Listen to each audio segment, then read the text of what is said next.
Hello and welcome to episode 133 of Magic Rays of Light, a podcast exploring the world of Apple TV and so much more. I am, of course, Sigmund Judge. I'm joined once again by Devon Dundee. A question. I know the allergies have been playing up a little bit throughout the summer, but otherwise, how has the summer been treating you? I know it was a special week last week especially.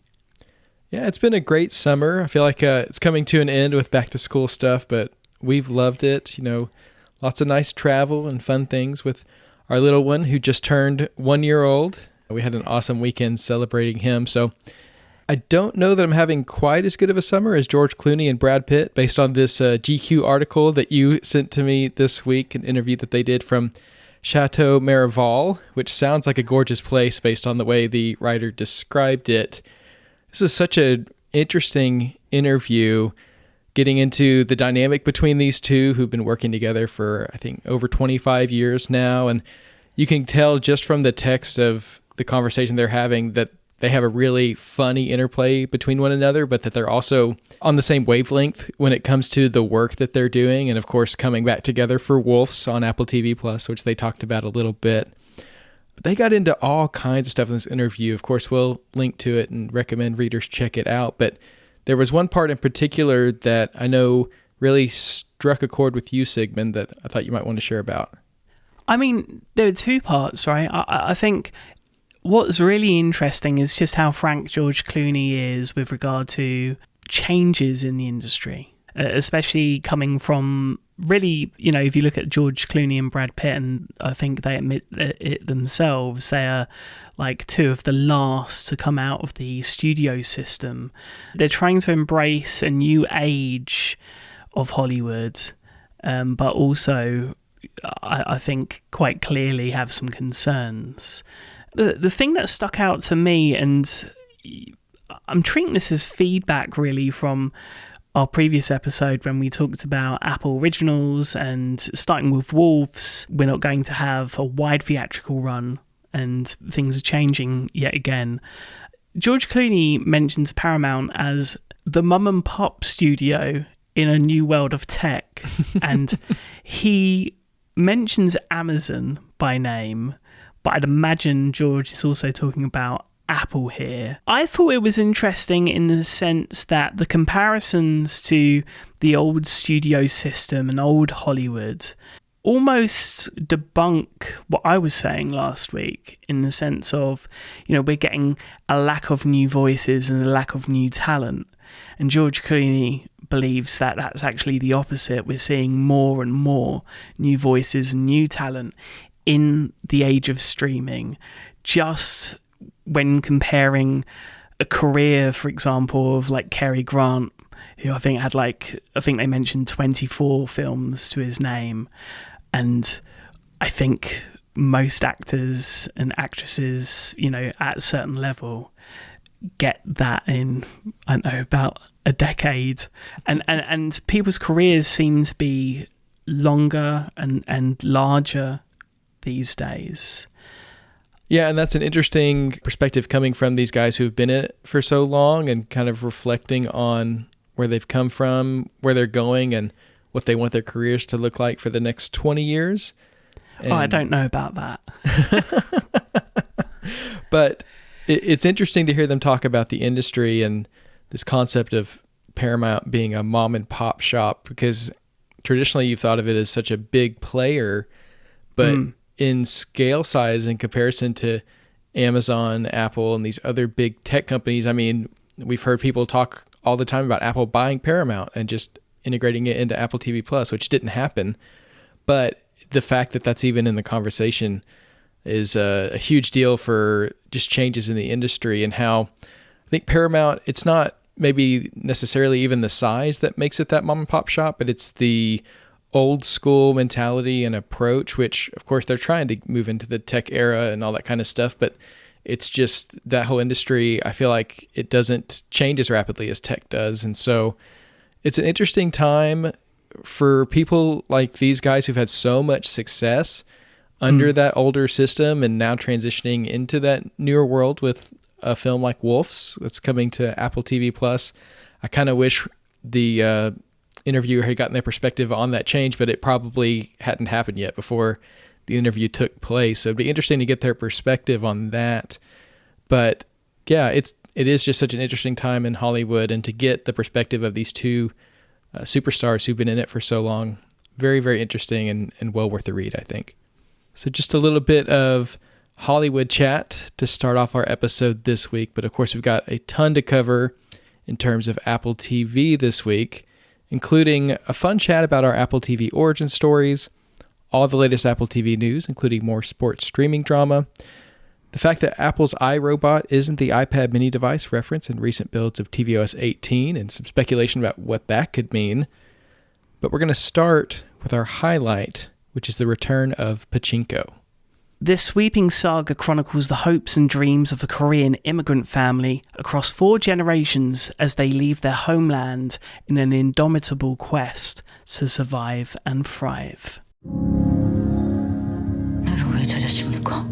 놓친 적이 없으니까요. 네가 하는 모든 게 다 사라질 거야. 곧 일어날 거야. 네가 누군지는 잊지 말해. 여기 네 앞에 얼마나 많은 기회들이 있는지 네가 몰라서 그러는 거야. So it's a real pleasure to see Pachinko back on our screens, Devon.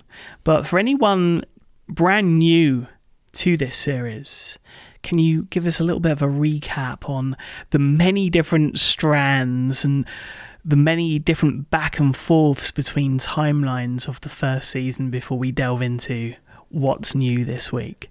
Yeah, for sure. Last season when we talked about the show, I compared it a little bit to This Is Us, just in the sense that it's about a family over multiple generations and things are going back and forth and have impact on different timelines. And sometimes it's a little tricky to follow, but if you stick with it throughout the series, you can get the overall story. And so what I'm going to try to do is take us through the 2 major storylines in order as best we can. So we'll start in 1930s Japanese-occupied Korea, where a young fish merchant named Sunja falls in love with a mysterious Japanese businessman named Hansa. When she becomes pregnant and tells Hansa, he reveals that he already has a family back home and thus cannot marry her. Ashamed and scared, Sunja confides in a pastor staying at her mother's boarding house named Isaac. And despite Hansu's promise to take care of her in secret, she chooses to marry Isaac and immigrate with him to Japan, where they live with his brother Yosub and sister-in-law Kyungi.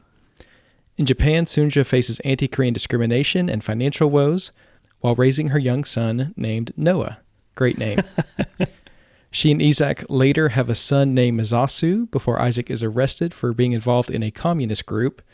So to provide for her family in her husband's absence, Sunja relies on her skills as a merchant, making and selling kimchi to Korean immigrants looking for a taste of home and Japanese citizens who have a distaste for Korean food. It's a bit of a theme throughout the show. Interesting to track there and how she makes her living off of Korean food in Japan. Then in 1989, Sunja's grandson and Masasu's son Solomon returns to Japan after being passed over for a vice president position at the New York City bank he works for. He's convinced his bosses that he can close a real estate deal that they've been having trouble with in exchange for a promotion. Because the unwilling seller is a Korean woman, Solomon uses his heritage and even his own grandmother to convince her to sell her home. Then, in a moment of regret and compassion, Solomon changes his mind and tells the woman not to sell at the last second, tanking the deal and getting himself fired. Reeling from the firing and the loss of his childhood friend Hana, Solomon strikes up a deal with a shady businessman named Mamoru Yoshi to try to get his life back on track. So that's where we left the 1989 storyline last season. Bit of a cliffhanger there as to what Solomon's future is going to look like. Having seen the first bit of season 2, Sigmund, can you tell us a little about where we pick up now? Absolutely. I mean, Sunja's storyline flashes forward to 1945 as Japanese residents fearfully anticipate the arrival of the US military during World War II. And she continues to sell kimchi to support herself and her sons while her husband is still in jail. But she's no longer able to buy cabbage and forced to turn to riskier means to keep her family fed. Meanwhile, in the late 80s, I'm guessing veering into the early 90s setting now, Not long after the events of Season 1, Solomon is trying to raise capital to start his own fund, but has trouble finding support in light of his firing and his association with Mamoru Yoshi.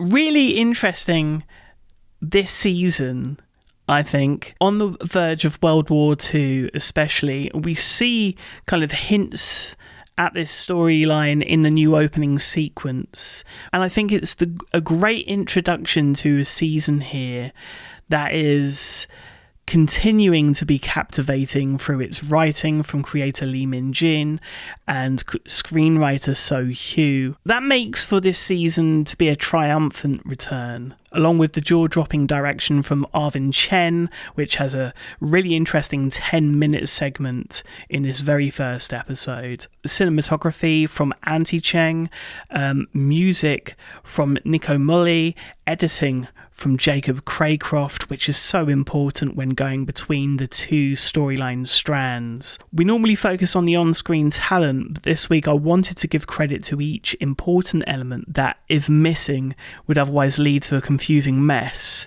and not one of the best shows on TV. With that said, Devon, what did you think after seeing this week's premiere episode from a narrative and an enjoyment standpoint?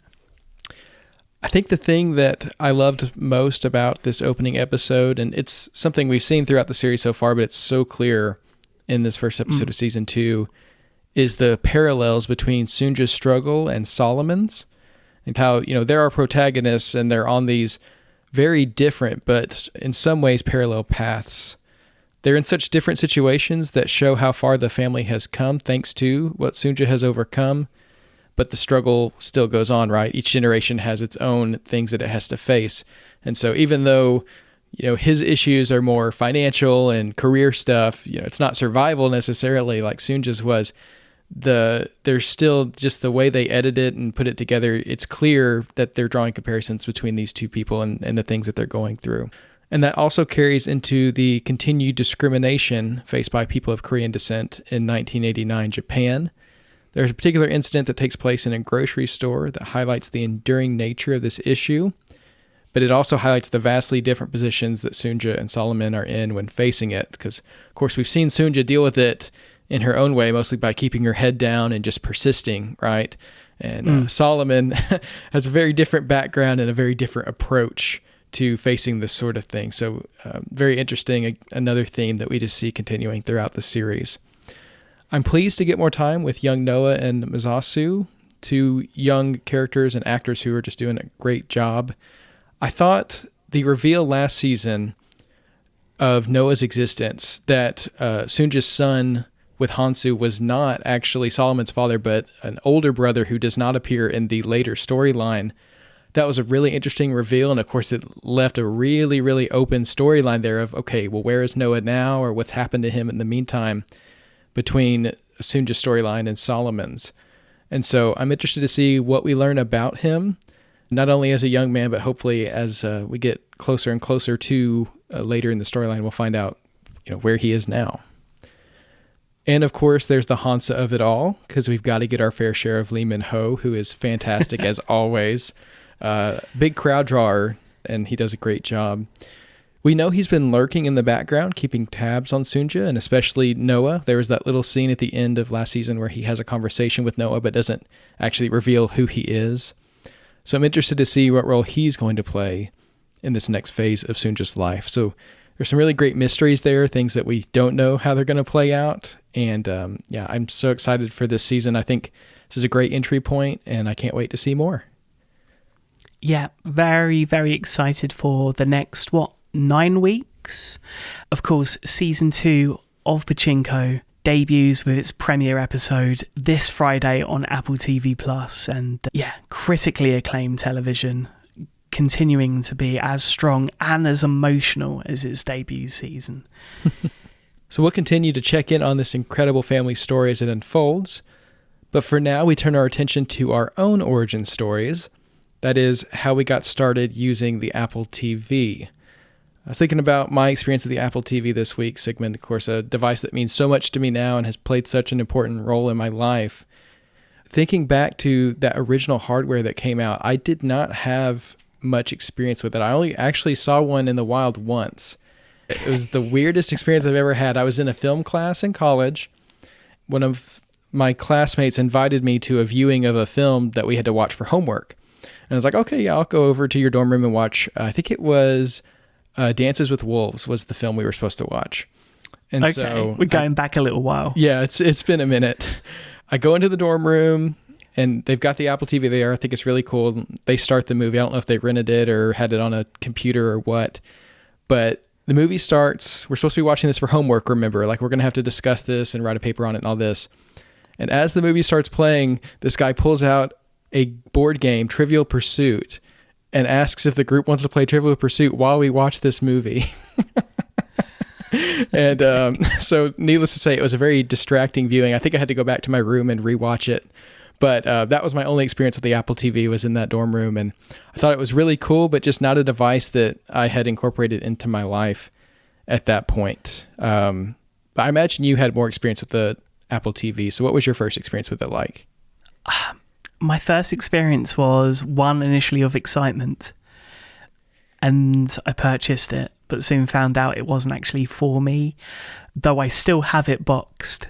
So with the original intro, and I've got to say, I really enjoy the original intro of booting up an original Apple TV with all of the different kind of like movie clips and the sounds, and it felt like a real introduction as opposed to the nondescript white Apple logo on a black screen.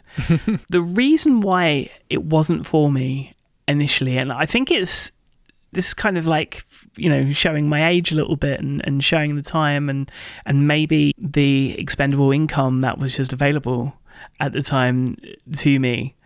Of course, as you get older, your motives and your different reasonings for spending money on certain things changes. But for me, a lot of my movie viewing and TV show viewing was by pirating files, right, off of the internet. And I remember either watching those films directly on the PC because it probably had the best sound system that was available to me at the time, or eventually later on streaming it to like a PlayStation via UPnP. So that was where I kind of filled the gap, but I never got rid of the Apple TV. The biggest pain of the Apple TV was making sure that everything was formatted for a particular file format for it to play.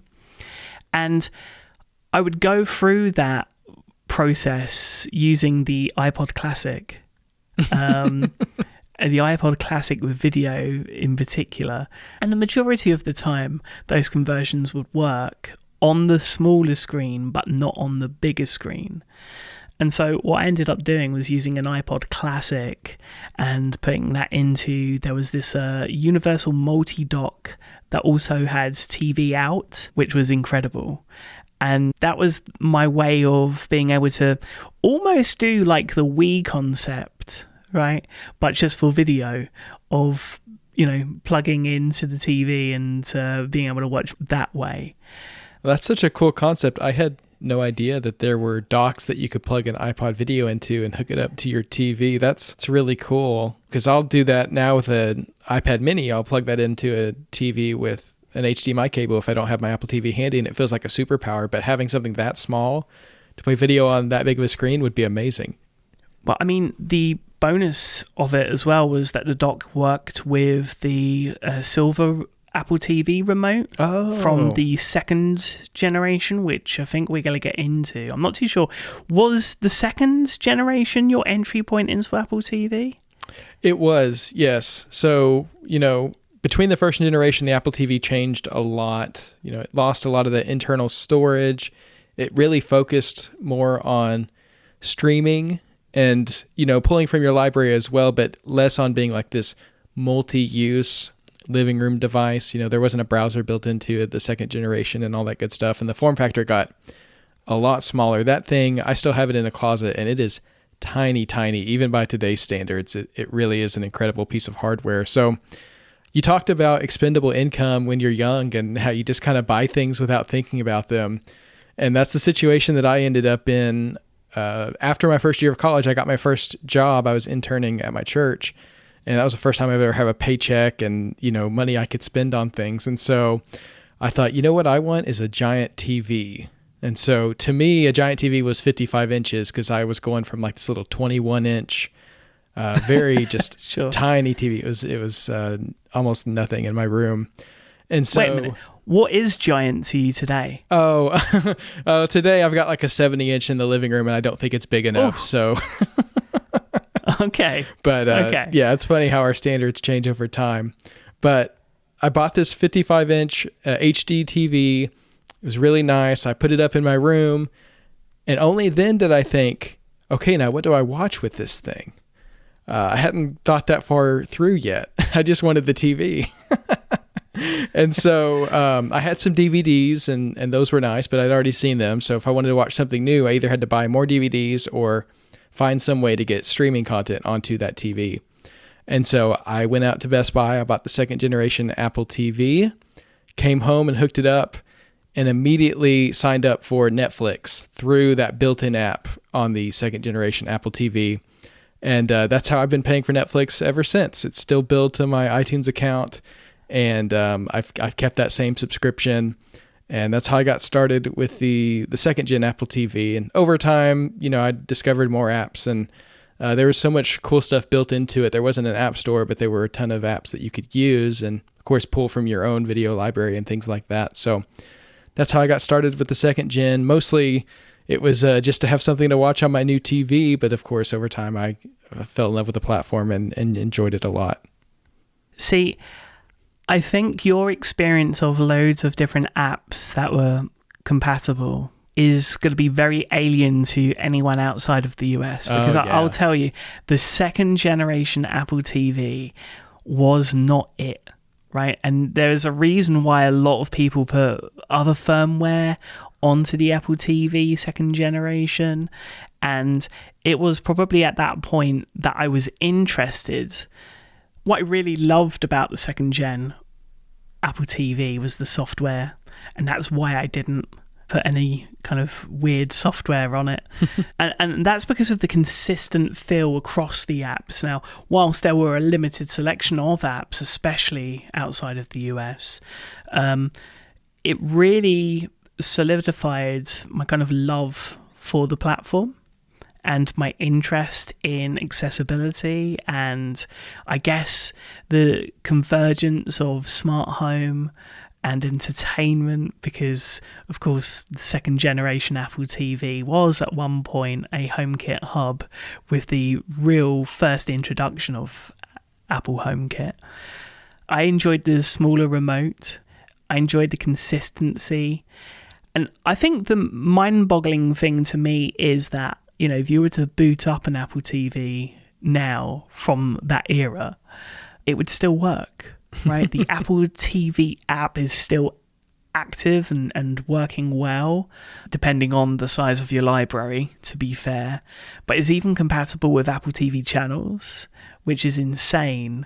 And it's only this month that Netflix are pulling support for that hardware, which came out originally in, I'm gonna say, the last generation came out in like 2013, 2012, a few years before, I guess, the reason we talk on this podcast every week. Right. Well, of course, none of us can forget that fateful day in September 2015 when Apple announced the fourth generation Apple TV, now known as the Apple TV HD, and its new operating system, tvOS. Can't believe it's been almost 10 years since then. Sigmund, tell me about that day for you. Was that a defining moment for you? It was. It's really funny because it was the thing that I was most excited for at that event. And it lived up to the expectations, and I would say kind of redefined what the big screen experience was to be like. There was a lot that was borrowed from, smart TV and other boxes of that time. But the one thing that I really thought defines their vision was that one place to watch everything, the Siri search, all of these different elements that came in. They actually kind of set the foundations for the TV app across all of Apple's platforms, and then, of course, later diverging to other platforms like smart TVs and Amazon Fire Sticks. That time kind of blew my mind when that expansion happened. I think when you go into Apple history, the TV remote and the need for the games to be built for the accelerometer and not have a third-party controller at the time were interesting. But then we did get really interesting games back then, like Minecraft and Guitar Hero, neither of which actually run on tvOS today. But I did have the Guitar Hero controller for the, I think, 6 or 7 months that it was actively on the store, which was very short-lived and kind of worrying. But the thing that I felt really defined Apple's intention, which, you know, the headline was "The future of TV is apps." I don't know that that was particularly true. I think the future of TV was one particular app, and we've seen other platforms kind of mimic that in the years gone by. But the demo that really stole the show for me was the sports demos that year. We had like multi-view, we had notifications for games that were ongoing that would take you straight to that game. There was just so much going on, including real-time stats and everything else. It's strange to think that that was in 2015, and that really was like Apple showing off their vision of what they saw the future of TV to be. And the crazy thing is, it probably took 7 to 8 years for everyone to catch up to that vision. And that's something we often see repeated with new platforms from Apple. However, you're reliant in this market more than ever for partners to adopt your vision. That's been a pain point throughout the time covering Apple TV and tvOS. We are starting to see the fruits of that labour now. And I don't know, to me, it was just a really, really exciting time. Now, keep in mind, this is the Apple TV HD, because we didn't get to 4K until a couple years later. And I think this was the point where you jumped in. But before we get to 4K, do you remember that day in 2015 as fondly as I did? I wish I could. Unfortunately, that was a time in my life when I didn't watch the Apple events live. That was something that didn't come for me until later. I just kept up with everything on Twitter. Like, I would follow the live blogs and just check out the tidbits and the pictures and stuff. And so I remember tvOS being announced and the reactions to the sports demos and all that. But I was in a different place as far as keeping up with Apple. And it wasn't something that I would make an event like I do now, where, you know, I sit down and watch it like a movie and focus on it so much. I remember being very interested in tvOS as a platform, but at the time, my Apple TV second generation was still working for what I needed, and so I ended up not getting into tvOS for quite some time after that announcement. What prompted me to eventually get an Apple TV, by that time it was the Apple TV 4K, and get in on tvOS was actually when we built our house here that I live in now. Catherine and I were getting ready to get married. We were thinking about what we wanted the house to be like. And of course, I took on all the tech stuff because that's just, you know, how my mind works and kind of where I'm at as far as hobbies and stuff. And so I had all these plans for smart lighting and smart locks and doorbells and all this stuff. And of course, I was doing it all with HomeKit. And I thought, you know, at that point, the Apple TV 2 had been around for quite a while. I thought maybe a different, more modern hub for the smart home would be a good idea. And so that was actually the feature that compelled me to buy the Apple TV 4K more than anything, was getting it as the center of that smart home that we were building. And so I bought it for that. And of course, you know, immediately just fell in love with the interface and the TV app. That's when I actually started using that and how it centralized everything that I was watching. That's actually when I just started diving in on streaming in general, because up to that point I'd been living with my parents. and I could use their cable login for a lot of things instead of having to rely on streaming services. And so when I moved out, then I had to, start paying for my own and really just dove headfirst in the Apple TV 4K then. So I was a little bit late to the Apple TV 4K and tvOS, but I feel like I caught up pretty quickly. I went through my library and caught up on all the free upgrades that I'd gotten up to 4K, which was incredible. And I had a TV that was capable of HDR and Dolby Atmos and all that great stuff. And actually, not long after that, I started integrating the HomePod into my life as well. So I actually associate those two things pretty closely in terms of when they came into my life. So many just great benefits of upgrading. And, of course, the quality upgrade from the 2 to the Apple TV 4K was just incredible and well overdue. But yeah, I love that thing and got so interested in it that I eventually started listening to this podcast called Magic Rays of Light and wrote in, and well, the rest is history. It is. And talking of history, I think just talking about the original Apple TV, I think I'm going to have to plug it into the capture card and share some stuff over the next week on social media. So, I think this has sparked a trip down memory lane. I actually don't even remember there being a browser on the original Apple TV. I'm sure there was one, but I never used it. So that's going to be interesting for sure. Let's talk about the future, because the future is almost upon us.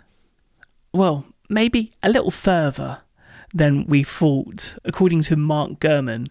I am, of course, talking of, and I'm going to call it a robot. I'm going to call it an iRobot because it's a good film, and they should nick the name. Mark Gurman at Bloomberg revealed more details about Apple's upcoming tabletop smart home device. It's meant to be a smart home command center, video conferencing machine, and remote controlled home security tool that also combines an iPad-like display with a robotic limb. We've seen kind of mock-ups involving the limb from the G4 iMac, which I actually have one of. Supposedly, the display is capable of spinning 360 degrees, tilting up and down thanks to a robotic arm. The company has apparently several hundred people working on the device in a team led by Vice President of Technology Kevin Lynch. I'd imagine a number of those employees straight off of the previous car project on this. And the device currently runs a version of iPadOS with a target release of 2026 or 2027. And a target price of around $1,000. I have a couple bugs to bear with this last line on this tidbit from Mark Gurman over at Bloomberg, because 2026 or 2027 just feels so far away. I was expecting us to maybe see something like this at the end of this year, or at the very latest the beginning of next year.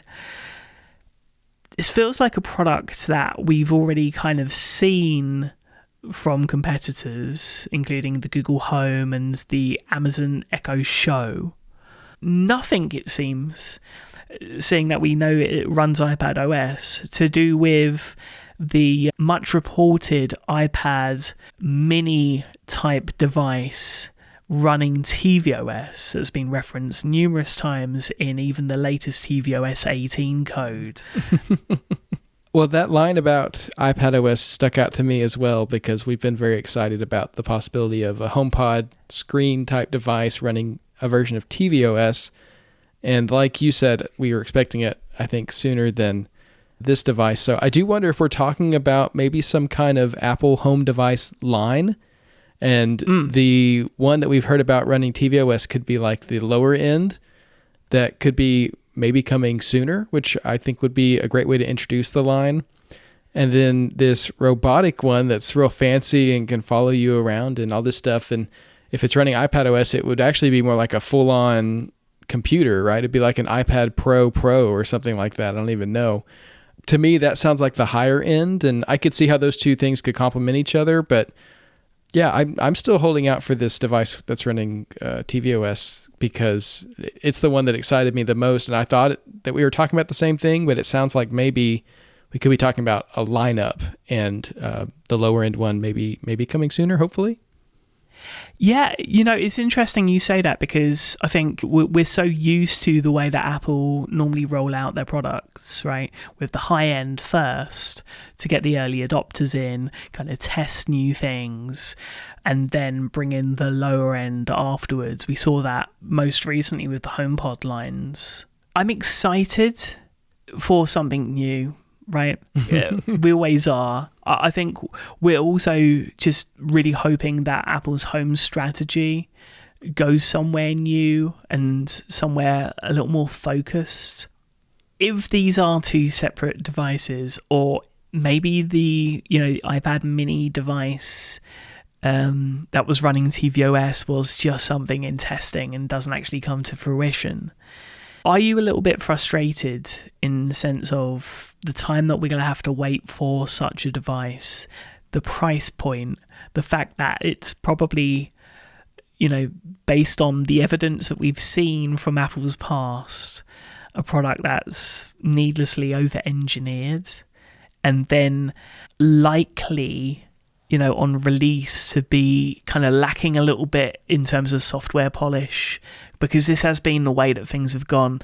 I think we are deep into an era where we see beautiful products and nice shiny things, but the software, I feel like that, as much as I love my M4 iPad Pro, I feel a little bit like that. I feel a little bit like that with the Apple Vision Pro as well.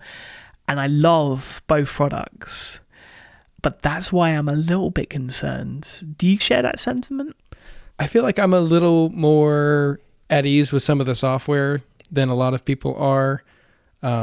Maybe I just have a little bit more of like accepting things as they are kind of mentality and working within that system. But when you talk about over-engineering and pricing, I'm 100% with you. I mean, the HomePod launch had that issue. Vision Pro feels like it's struggling a little bit pricing wise. I mean, as far as like, maybe a little bit is a stretch, but it's $3,500, and that's just, there's not a huge market of people who want to buy that. Even think about something like AirTag, which I think has a great price and I wouldn't call it over-engineered, but it was delayed for a long time, and we don't know if that was regulatory or whatever, but I feel like we heard about it forever, and it just felt like it wasn't ever coming. And that's just really kind of a pattern with this new hardware. There's such pent-up demand for Apple to do something new, which, fair or unfair, that pressure, I mean, they're doing incredible stuff, but, technology marches on, and we always want to see a new category. And it just feels like it doesn't come as quick as people are expecting. And then when it does come, it's often very high end and not appealing to the mass market. And then they eventually slot in lower once they've kind of, I guess, proven the concept with the higher end. But then I think back to the AirPods and when they launched. And I don't know that a device has ever disproven the critics so quickly, in terms of just everyone thought these are so silly, these are pointless, no one's going to use this. And then it was just so perfectly placed in terms of hardware, software, price, the market. I mean, they just like set the world on fire immediately. And I feel like if Apple could aim a little bit lower with their initial home device, it could hit that AirPods mark. But if what Mark Gurman is saying is the initial approach, where it has this robotic arm and all these fancy gadgets and gizmos, and it costs $1,000, then they're going to be continuing this trend of developing these things that take too long and cost a little bit too much when they come out, and just don't end up creating a market for themselves until that lower end comes in. And I think that's kind of where Apple's been for the last little bit. But I think about those AirPods. I'm like, come on, guys, you can nail this. You really can. You just got to put the priorities in the right spot. Be willing to make some compromises on that initial hardware to get the market, and then you can do the Pro version and the light version and kind of separate things out. But really hit the middle from the beginning is what I think. I'm with you. I think that this much kind of fabled iPad mini tvOS running home device is probably going to be the first step. And I was thinking about like tvOS and how what impact that would have. And I think the tvOS basis is probably going to be for the multi-user specifically.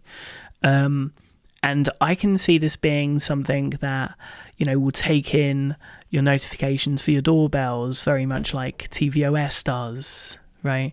And not having to worry about lots of background processes going on.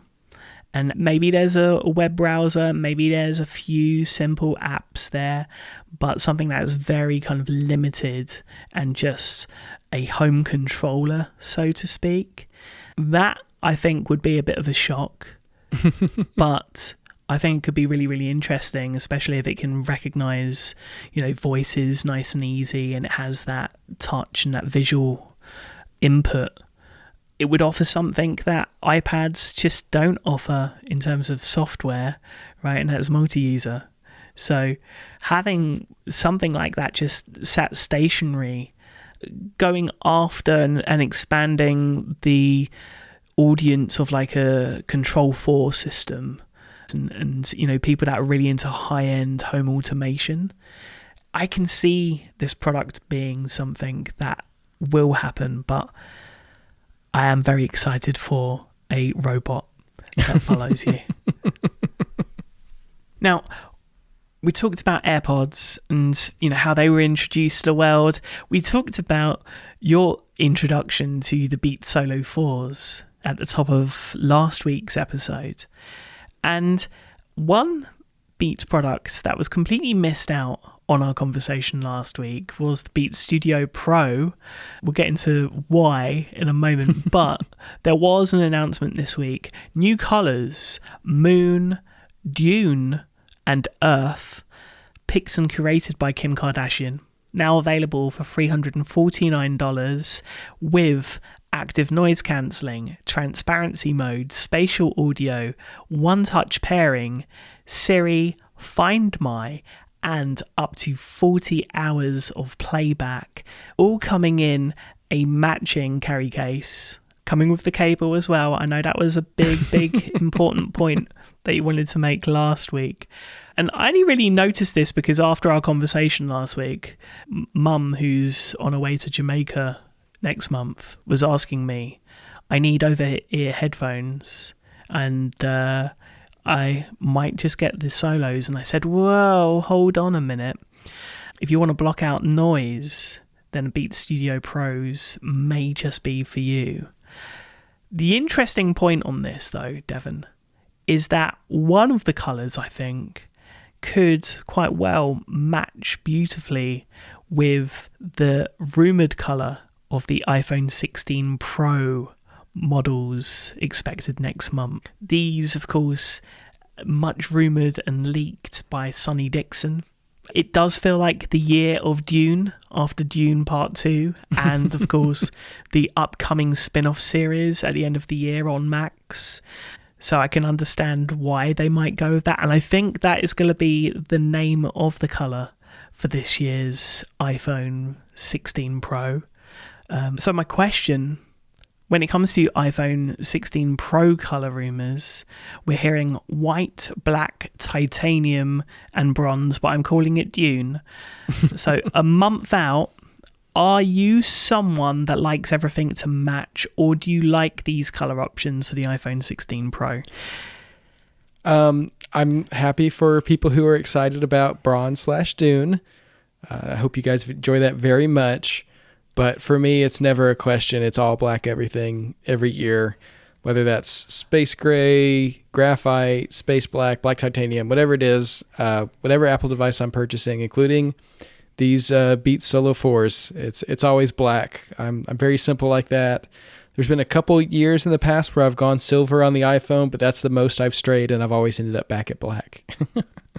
Personally, I love the natural titanium colour from this year. That said, I think I might be going black this year as well. We'll see. It really depends on what Dune looks like, but also I've just got nothing that it matches. If I could have just the plain normal aluminium to match my Siri remote, I would be very, very happy indeed. Of course, what would new iPhones be without new apps? So we got a little bit of app news to talk about this week. The Apple Sports app has been updated to support the upcoming NFL and NCAA football seasons. Of course, that's American football, Sigmund. We're an international podcast, so we have to clarify that. The app has also added a new stats tab on each game featuring team stats, box scores, and lineups. It does remain iPhone only. You can run the iPhone version on your iPad if you like, but it's not optimized for iPad at this time. So cool to see these updates. Of course, with football starting up soon, they had to add support for that. They're kind of doing that rolling thing where they're adding seasons as they come. And of course, it's cool to see an Apple app getting updates outside of the regular software cycle. We're in the middle of beta season right now, but they didn't wait for iOS 17 to update this. And I think it's a cool pattern, and the sports app has just been really interesting to watch. It has been, provided the tournaments that you're watching are covered. Mm-hmm. I had a problem with the European Championships in the football earlier this summer, and so my usage of it, the Premier League started last week. I didn't pull out the sports app once. So this is a good reminder as well, I think. Next week, I think I'm going to be asking you to help me pick a college team and an NFL team. Get a taste of my own medicine. Okay. Yes. Yeah. We'll have to do some either mascot or uniform based choosing. That'll be fun. Now, when it comes to other app news, of course, we have to talk about Apple Vision Pro. The Tubi app is now available for Vision OS, offering the free ad-supported services content in a native experience for users of Apple Vision Pro. I have not had a chance to check this out yet. I'm still waiting for a number of apps for the Apple Vision Pro, namely the BBC iPlayer, ExpressVPN, which has been my VPN of choice, but time is ticking for that subscription renewal. And the clock is ticking also for Venue, the proposed sports streaming service from Disney, Fox, and Warner Brothers, because it doesn't look like they're going to be able to launch in time for football season. Yeah, this is really interesting. We've been talking leading up to this. There's been some legal questions about Venue, and could it be anti-competitive? Could it be allowed? Well, Fubo won a preliminary victory in its case against Venue this week. Southern District of New York Judge Margaret Garnett issued an injunction preventing the service from launching on antitrust grounds while Fubo's lawsuit against Venue moves forward. So the lawsuit obviously wasn't going to be settled before football season started when Venue wanted to launch. So the judge has said, you're going to have to hold off on launching your service until we figure out if this is anti-competitive or not. It's not like a death blow necessarily for Venue, but it's definitely a setback and not something that's going to work great for the sports streaming service as far as trying to get out for NFL season. Another part of the industry entirely, but major changes. And this is in regard to Paramount Global, who last week suddenly shut Paramount Television Studios as part of a company-wide restructuring and the phased layoff of 15% of the company's employees. All current PTV's productions, including Apple original series Time Bandits, Before, and Murderbot, have been moved to CBS Studios. Very interesting in terms of, I don't know if this is just a brand change or, if this has like tax implications. That said, previous Apple originals produced under the Paramount Television Studios banner included the aforementioned, as well as Defending Jacob, Home Before Dark, I missed that one, and Shantaram, which I don't. While Apple has already worked with CBS Studios on a couple of original series, including Swagger and Carpool Karaoke. So, looks like this is just the Paramount Television Studios folding into CBS Studios. And of course, this is all pre-merger with Skydance, trying to get the company ready for that whole process. And it's sad to see the state that Paramount's in right now. Of course, we hope to see it improve. And again, for all the creative talent who were laid off as a result of this, we wish you the best as you find what's next for you. So from some very, very sad news to some more positive news now, because of course it is trailer talk time. We got 3 trailers this past week, including K-pop Idols, which of course premieres next week, alongside 2 trailers for 2 highly anticipated series, with yet again an international feel. We start with Slow Horses Season 4, the continuation of a darkly humorous espionage drama that follows a dysfunctional team of British intelligence agents who serve in an MI5 dumping ground department known unaffectionately as Slough House. Well, Season 4 opens with a bombing that detonates personal secrets, rocking Slough House's already unstable foundations. This trailer is full of moments that if you blink, you miss them. Each season's kind of ramped up in terms of action. This goes to yet another level. I don't know how long they're going to be able to keep this up, but they are. What do you think of this trailer? Yeah, this looks like a lot of fun. We always know we're in for a great time when it comes to the Slow Horses, and when the whole thing starts off with a literal bang, there's going to be quite a bit of secrets to uncover and danger to prevent, hopefully, as the Slow Horses continue throughout the season. Ruth Bradley is coming aboard as Emma Flight. She looks like a great addition as someone who can meet and counteract Lamb's unhinged energy, which is on full display throughout this trailer, but I really like the way she reacts to him and doesn't give him that reaction that he wants as far as, shock and awe. She just meets him where he's at, and I feel like that's going to be a really cool dynamic throughout the season. I'm also really looking forward to more of Jonathan Pryce's David Cartwright, who we've seen throughout the past 3 seasons, but always in kind of a minor role. We don't totally know exactly what's happening with him, at least in the present day. I've always felt like there's more to his story, and it feels like based on the trailer, we're going to be seeing more of him. The line that stuck out to me in this trailer comes from Jackson Lamb after a very inappropriate tirade about taking a shower that I will not repeat. He says, "One of my team just died," which I feel like maybe has been mentioned in previous trailers or, has been a storyline in previous seasons at least. So my question is, who dies? Because I don't know anything about the book or which of the team passes away, but that kind of upped the stakes for me. I'm like, oh no, one of the Slow Horses is, going to pass away. So I'm very intrigued to find out who it is. I gotta say, whilst watching this trailer, I really wanted some wet wipes handy, because just seeing the state of Jackson Lamb made me want to have a wash. We'll find out all of the answers once Slow Horses returns on September 4th, of course, across all of your screens, but this deserves the biggest, noisiest screen you own. And I think the same can be said for Midnight Family.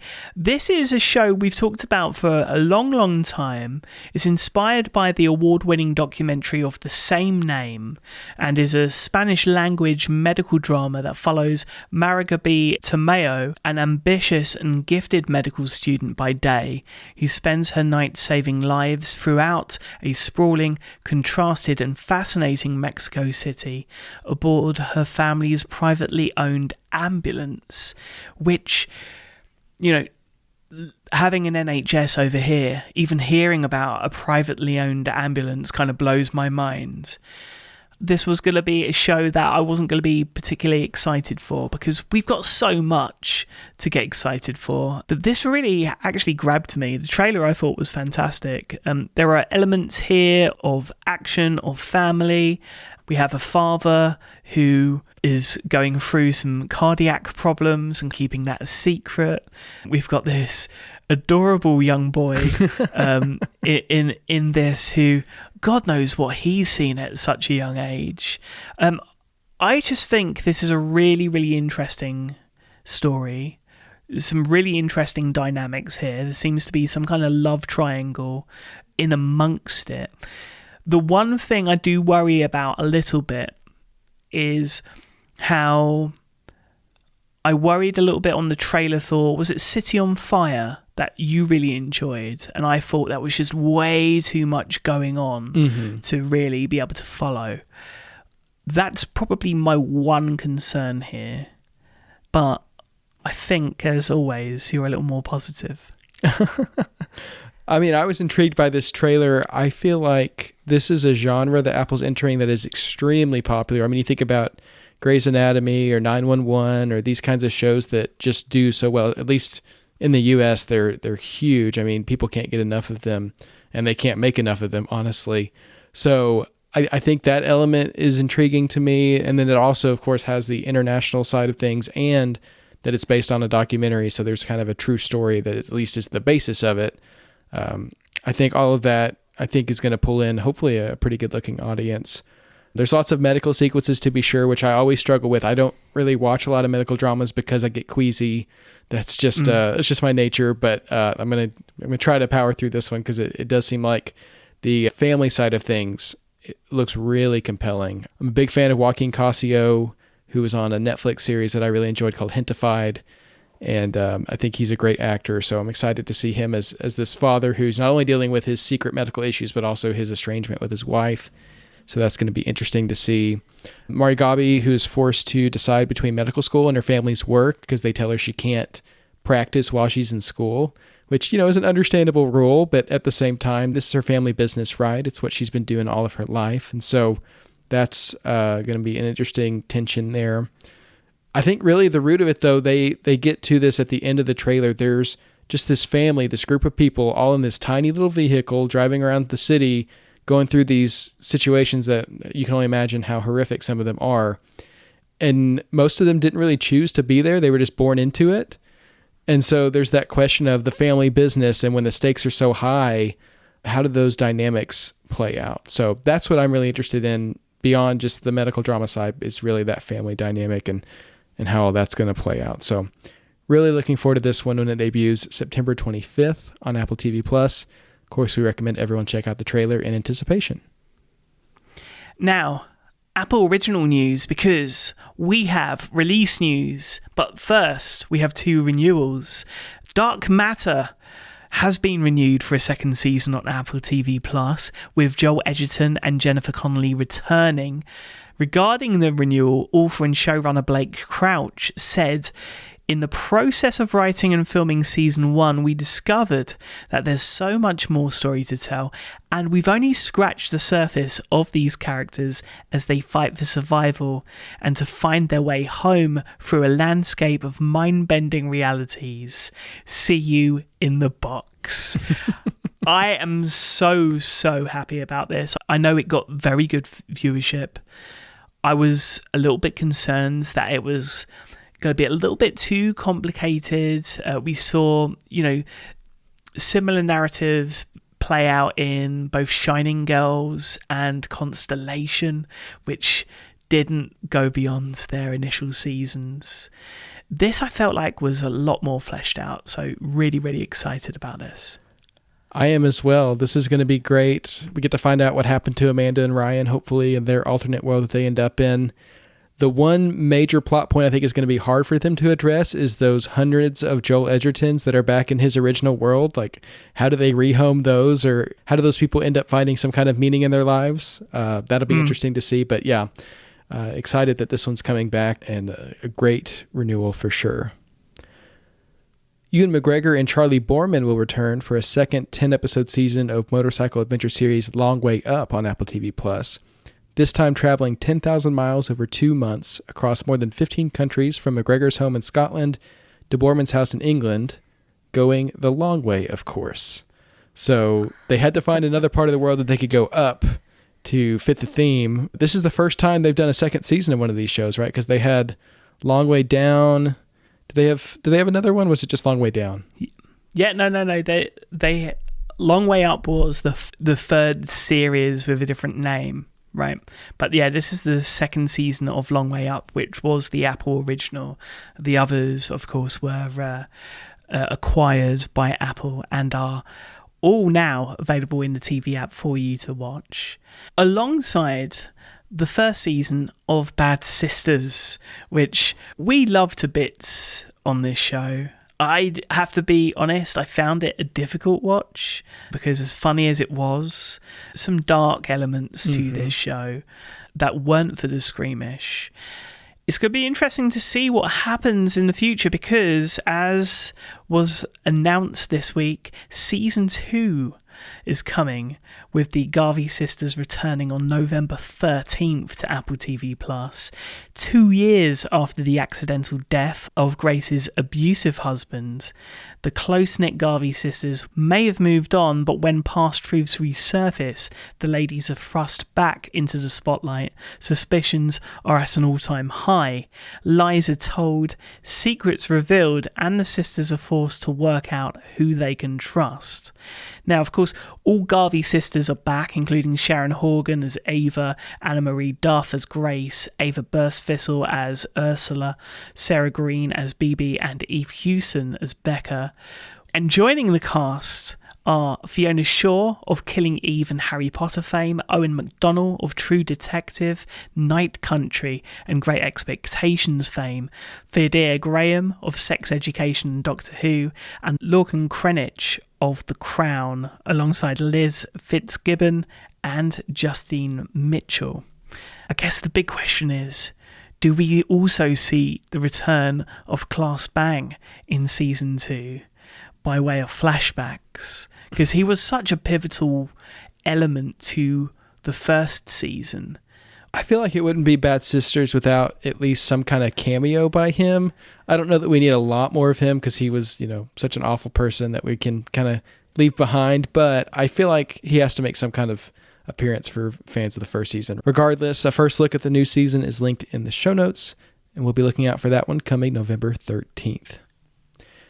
In development, Godzilla is on the move in a big way. Season 2 of Monarch Legacy of Monsters will film in Queensland, Australia, shifting production from Canada's British Columbia. In casting news, Timothy Oliphant has signed on for a guest starring role in the Owen Wilson-led Apple original golf comedy series Price Cahill. The cast for this series just keeps growing and growing, and I just get more excited every time I hear about who's on board. I've never seen Timothy Oliphant in something I didn't like, so I think this is going to be fun. Hopefully it'll draw in a lot of viewers. Speaking of viewership, we've got a couple of stats to share with you. According to television stats, Bad Monkey debuted as the third most popular show in streaming last week and ended the week still on the top 10 at number 8. So very cool to see a show that we enjoyed the debut of getting a lot of viewership and a lot of people talking about it online, which I know contributes a lot to the television stats rankings. Meanwhile, Luminate's charts ranked The Instigators as the number 1 original streaming film last week, with Presumed Innocence still charting at number 7 on the original series rankings, which is great to see. Instigators, a film that we talked about how the star power could draw quite a few people. It seems like it did its job, and Presumed Innocent, a show that seems to be enduring and still drawing in people with its great mystery. And both not in warm climates like Bad Monkey, which of course is doing very, very well. Presumed Innocent and The Instigators set, I think, in the dead of winter. We kind of questioned the timing, at least for The Instigators. Didn't really see it as a summer blockbuster. With the football returning last week in Europe, I noticed every advert break was a spot for The Instigators. And if that is happening across Europe and maybe has the college football started yet, or at least pre-season started, we're getting really close to it. Right. Well, with more people watching sport, I would imagine that those ads have been targeted and will have had some kind of effect, because this is a film that I definitely think brings in the sports crowd as well, even though there aren't any particular sports tie-ins. A bit of aggression, bit of action, who doesn't like that? Very, very cool to see. Going to be interesting to see what Apple's marketing team does with the lineup of original shows and films that we have coming, and quite a lineup for the rest of the year now. But let's talk about this week, because of course we do have another packed week of Apple TV releases, starting today with the finale of Time Bandits, a fantastic family show that I'm looking forward to recapping with you, because of course Chris Lawley was with me when we initially introduced the show on Magic Rays of Light and Our Faults.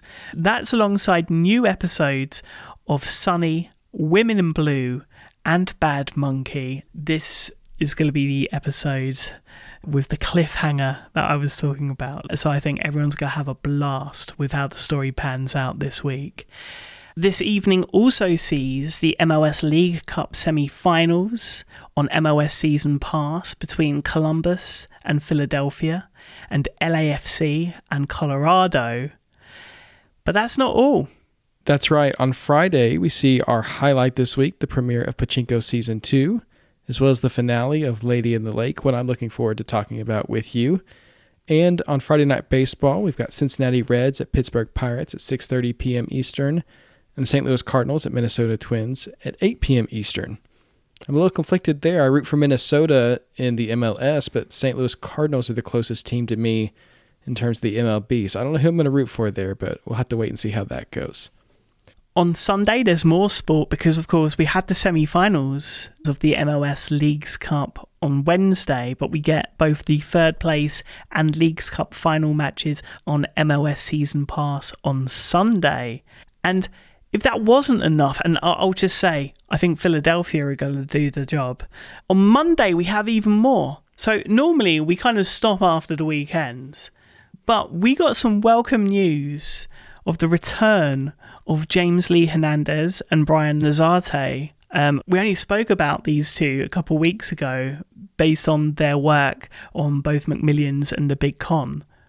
But they're back, and this time in podcast form. They are. They're back with new Apple Original true crime podcast, Scamtown. Each episode highlights a different scheme, featuring a mix of wild hustles, surprising heists, forbidden love, and explosive moments, with stories told by the creators and the individuals who lived through them. From an ingenious telemarketing bust and an arsonist setting fire to the city of Boston, to an Italian mafia don's arrest over olive oil and the escapades of a rare book thief, the true crime stories in this series are stranger than fiction and filled with quirks, moral ambiguity, and unforgettable tales. They're doing an interesting release schedule with this one. For Apple TV Plus subscribers, you can connect your account to Apple Podcasts and listen to all 11 episodes on Monday. Then for non-subscribers, the show will be available for free, but it's the 2 episodes on the first day and then a weekly rollout. So you'll have to just wait each week to listen if you're not subscribed to Apple TV Plus, which if you're not, one more reason to go ahead and do so. I would also really love to see this hit the big screen at some point, because some of the stories just sound absolutely nuts and really, really varied as well. So it's going to be interesting.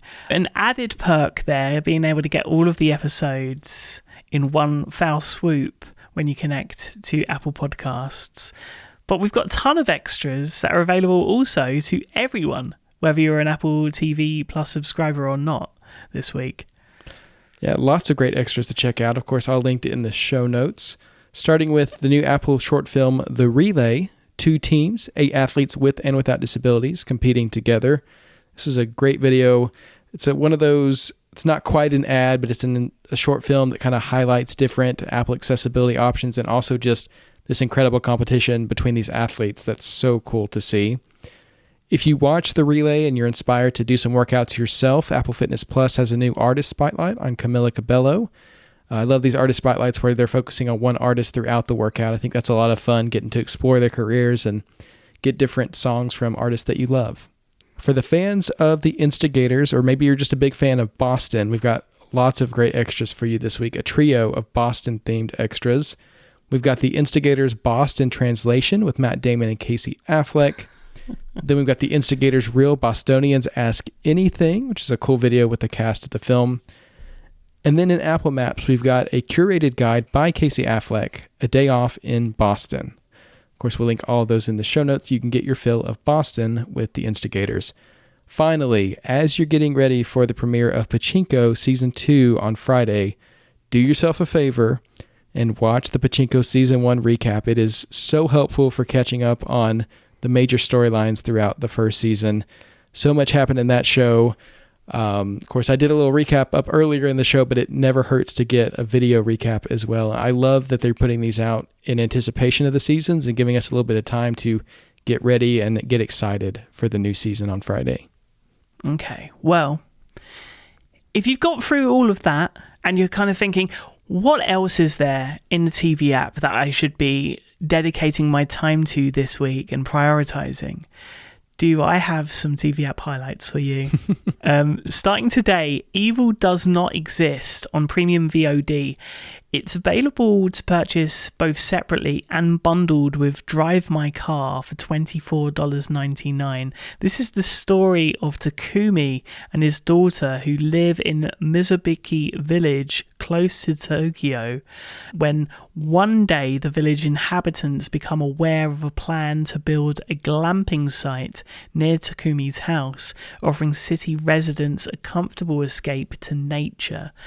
It's really interesting watching the trailer for this because it kind of starts off very whimsical and very soft, and suddenly there's a big striking turn. Then on Thursday we have That 90s Show, recent up next pick of yours, Devon, but it's back with part 2 of season 2 on Netflix. On Friday we see John Woo's The Killer, which is a martial arts spy adventure film with a British cast on Peacock, alongside Greedy People on PVOD. This is a film that I had no idea even existed. Joseph Gordon-Levitt, alongside Lily James and Himesh Patel, as police officers who manage to find themselves in a bit of a conspiracy when they are behind a accidental death of someone planned to be knocked off by a criminal gang. On Saturday, we see Smoking Tigers on Max, which ties in, I think, really nicely with Pachinko this week. It's about a lonely 16-year-old Korean American who tries to hide her problematic family and lower income background from her new wealthy friends. And on Sunday, we see City of God, The Fight Rages on Max. Of course, the spin-off of the much revered film from the early 2000s, alongside the first Slam Dunk on Netflix, which I have heard is like one of the best sports animes from the last couple of decades. So I'm really looking forward to checking that out because anime is not normally something that I delve into. Now, moving away from our screens a little bit, I wanted to share my up next pick this week. It's a different one, and it's not necessarily something that is particularly recent. It's something that's ongoing. It's available to everyone. And it's Time to Walk on Apple Podcasts. There are also enhanced episodes of this series on Apple Fitness Plus. And it is basically stories that are really interesting, different perspectives from different well-known voices from all different types of walks of life. And they've helped me, beginning last Sunday, with some anxiety that I've been having recently. Whilst I'm constantly kind of rushing from place to place, mainly by foot, I'd confuse that as being a replacement for walking without purpose. And I think that's really important, to have that kind of meditative experience. So beginning on Sunday, I decided to revisit Time to Walk and catch up on episodes I either didn't finish or never started. The two that I kind of started with were from Common, star of Silo and musical artist and lots of other things, and Jason Segel, whose episode was the first that I put on, of course, renowned for, being that lovable face on How I Met Your Mother, and then films like Forgetting Sarah Marshall, and then most recently Shrinking. And he kind of taught me a lot about how I'd been approaching life with a sense of dread, which is something that I think is quite common and probably more common than we'd like to admit. And I think is something that people like myself have gone through, post-cardiac events recently. It's just that kind of sense of dread that unfortunately kind of clings to you like a monkey on your back. And Jason Segel's episode kind of taught me not to be so hard on myself. And I couldn't tell you how much I actually needed to hear that from someone, and someone that I admire. It's also a very charming and funny episode that talks about the small good deeds that can be done that turn into bigger things, right? And he talks about his career and how he had a choice between playing basketball and becoming an actor. And he kind of did the maths, decided to go for this one production. Unbeknown to him, the person that told him to get into acting had actually got in touch with Paramount, who quickly signed him up for his first deal. And he also talks about how, positive affirmations from others can be as made up as in your head as the darker sentiments that can cloud you. Kind of goes over COVID and this particular ice cream shop. And it's a beautiful story that really plays out well. I think, especially at this time where the sun is still bright and we're trying to be out and trying to get healthier, and maybe you're doing something similar where you're walking around with purpose, but you're not having that kind of meditative experience that you probably should be. Our lives are very, very busy. This is a series that I've honestly probably overlooked more than I should have done in the past. And it's something I'm going to continue to listen to throughout the weeks. Lots and lots of episodes to dive into. But yeah, time to walk on Apple Podcasts. A deeper, more meaningful up next pick from me this week. Yeah, it's a great pick. And thank you for sharing that. Walking is so good for your mental health. Walking with a friend is even better. And that's what time to walk is for me. It's taking a walk with a companion and getting to hear their life story and their insights. And yeah, that episode with Jason Segel is so good. So if you haven't tried that one, definitely worth checking out. And Sigmund, you've inspired me. I need to do more walking without purpose than I've been doing. So great pick there. My pick very quickly is a TV show that's returning on Hulu on Tuesday. It's Only Murders in the Building. It's coming back for season 4. I loved this show so much when it first came out, and I never imagined it would make it to season 4. I just thought it was going to be a one-off, so I'm really happy that they're continuing to do it. Last season, they did musical theater, which of course I'm obsessed with. This season, they're doing Hollywood because the podcast within the show is being adapted into a movie within the show, which is all very meta, but also very funny. So, of course, the series stars Steve Martin, Martin Short, and Selena Gomez, an amazing comedic trio to lead the show, and awesome dynamics there. I think Selena Gomez just rounds out that group in such an interesting way and does a great job. There's an expanded role for Jane Lynch, at least I'm hoping so, this season. I love what she does on the show, and I think that's going to be a great aspect of it. As far as the Hollywood world goes, they're bringing in Eugene Levy, Eva Longoria, and Zach Galifianakis to play themselves, playing the characters within the show. So they're playing the film adaptation people, but they're also playing fictional versions of themselves. And 3 Apple TV Plus stars just happen to be moving over to Only Murders in the Building. I think that's pretty cool, and great kind of like fake wish casting for these characters, and another very cool dynamic. Other stars coming on this season: Meryl Streep's returning, Kumail Nanjiani, Molly Shannon, Melissa McCarthy, and more that I'm sure that I'm missing. The show's just stacked with funny people, and I can't wait to see it return Tuesday on Hulu, or if you're like me in the US, on Disney Plus with your Hulu subscription. Is there anyone in here that hasn't been in an Apple original yet? I don't know. I mean, yeah, it really does feel like there's a ton of Apple TV Plus connections here. It's great to see. And that is yet again another week in Apple TV Wrapped. We thank you, as always, for listening and for getting in contact, which you can continue to do on social media or via the links in the show notes. You can also email the show or send us an iMessage to magic@macstories.net. We'll be back next week with the premiere of K-Pop Idols and recaps of Lady in the Lake and Time Bandits. So until then, stay safe, watch some Apple TV, play some Apple Arcade, and have a great week.